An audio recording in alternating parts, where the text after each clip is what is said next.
बहुत से आए चले गए, लेकिन कुछ लोग ऐसे होते हैं जो कुछ अच्छा कार्य करके इतिहास में अपने नाम को कहीं न कहीं लंबे समय के लिए स्थायित्व प्रदान कर देते हैं। ऐसे ही एक व्यक्तित्व अपने देश के भूतपूर्व प्रधानमंत्री रह चुके डॉक्टर मनमोहन सिंह थे। उन्होंने अपनी योग्यता, अपनी प्रतिभा, अपनी क्षमता और देश के प्रति अपने लगाव के कारण अनेक रूपों में देश की सेवा की और निष्कलंक जीवन बिताते हुए अब अपने कलेवर को समेट कर धराधाम से पधार जाने का समाचार उनका मिला। हम 2 बार उनसे सीधे मिल सके। पहली बार ईस्वी सन 2007 में जब राम सेतु तोड़ा जा रहा था, उस समय गुरु महाराज के आदेश से राम सेतु रक्षा मंच बना करके हमने राम सेतु की रक्षा का आंदोलन चलाया था। वो आंदोलन विस्तृत हुआ, अनेक स्थानों पर प्रदर्शन करवाए गए। उच्चतम न्यायालय में हम लोगों ने मुकदमा भी दाखिल किया।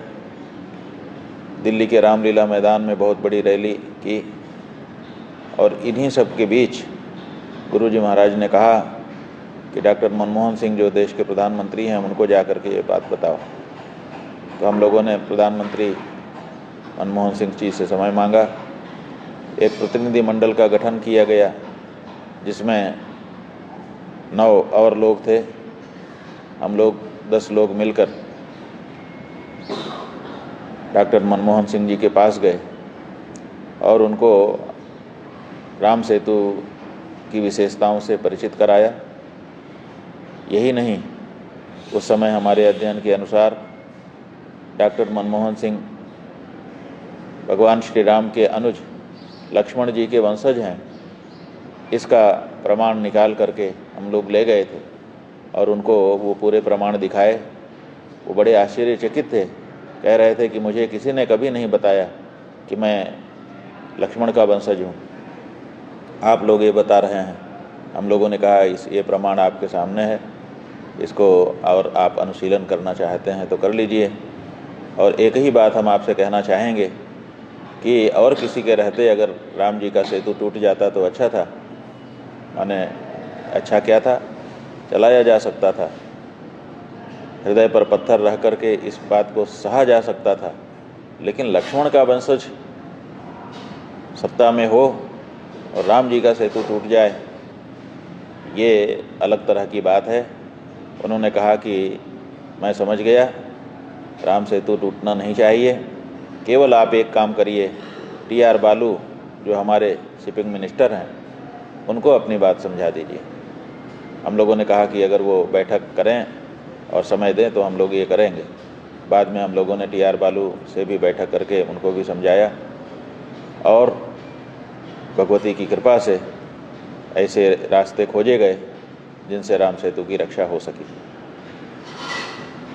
और दोबारा उनसे फिर से मिलने का मौका तब मिला जब गंगा जी की अविरल निर्मल धारा के लिए हम लोग गंगा सेवा अभियानों के माध्यम से राष्ट्र नदी गंगा घोषित करने के लिए और अविरल निर्मल धारा सुनिश्चित करने के लिए आंदोलन कर रहे थे।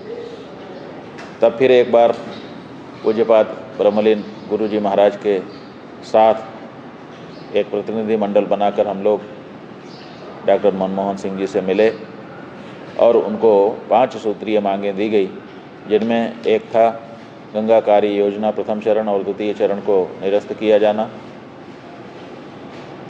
नई संस्था गंगा नदी घाटी प्राधिकरण के नाम से सुस्थापित करना, जिसकी अध्यक्षता स्वयं प्रधानमंत्री करें, और साथ ही साथ गंगा जी को राष्ट्र नदी घोषित किया जाना और गंगा कार्य योजना में किए गए कार्यों की समीक्षा करते हुए गंगा जी के लिए अधिक बजट निकालना और अविरल धारा को सुनिश्चित करने के लिए जो गंगा नदी पर विशेष करके उत्तराखंड के क्षेत्र में बांध बनाए जा रहे थे उनको निरस्त करना।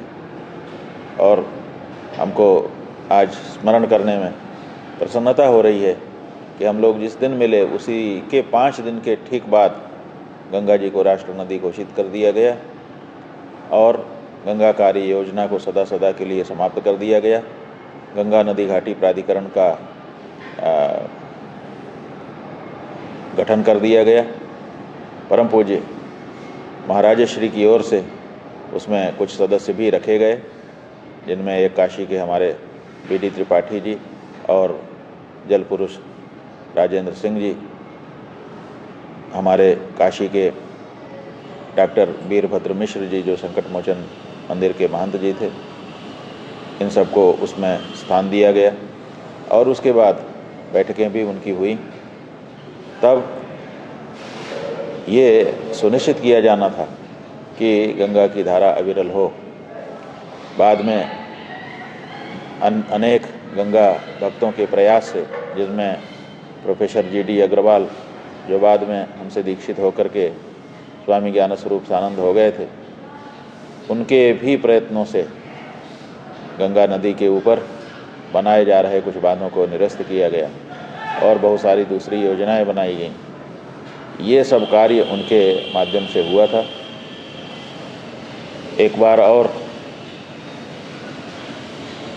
उनसे मिलने का हमको मौका मिला जब गंगा नदी पर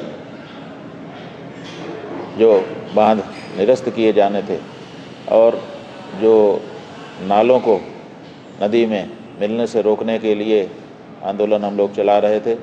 हम लोगों का कहना था कि रिवर और सीवर दोनों अलग अलग चीज़ें हैं, इनको कभी भी मर्ज होने देना सही नहीं है, इसलिए इसके लिए नीति का निर्माण किया जाए। तब प्रधानमंत्री जी के साथ बैठक के लिए हम लोग प्रधानमंत्री भवन गए थे। ये 3 बार का उनसे हम लोगों का मिलना, उनसे बात करना और उन सब बातों में कुछ न कुछ प्राप्ति होना, ये आज स्मरण में आ रहा है। हमारा स्वयं का जो अनुभव रहा वो ये रहा कि वो बहुत गंभीरता से बातों को सुनते थे और जो हो सकता था उसको करने में विलंब नहीं लगाते थे। इसी तरह से और भी लोगों के अनुभव हैं। 10 साल तक प्रधानमंत्री के रूप में, उससे पूर्व जब देश में आर्थिक व्यवस्था गड़बड़ा गई थी, नरसिंह राव जी के द्वारा प्रेरित होकर के वो वित्त मंत्री देश के बने थे। तब उन्होंने पुनः देश में एक आर्थिक व्यवस्था को सुदृढ़ बनाने का कार्य किया था, जिसके कारण लोग उनके प्रति प्रशंसा का भाव रखते थे। लंबे समय से अवस्था बढ़ जाने के कारण की जो बीमारियां हैं उनसे जूझते हुए विगत सायंकाल उन्होंने शरीर छोड़ दिया है, ऐसे समाचार हम लोगों के मिले हैं। डॉक्टर मनमोहन सिंह जी के प्रति हम लोगों के मन में एक अच्छा भाव सदा से रहा है। हम चाहते थे कि स्वस्थ होने के बाद एक बार उनसे मिल करके जो जो हुआ है उसके बारे में स्मरण कराएं और बात करें, लेकिन वो मौका आपको नहीं मिल सकता है। लेकिन उनके जो परिजन हैं उन सब के लिए भगवान इस दुख को सहने की शक्ति प्रदान करें और उनको भी सद्गति प्राप्त हो, ऐसी भावना प्रार्थना भगवान के चरणों में निवेदित करते हुए हम उनका पुण्य स्मरण कर रहे हैं। नारायण।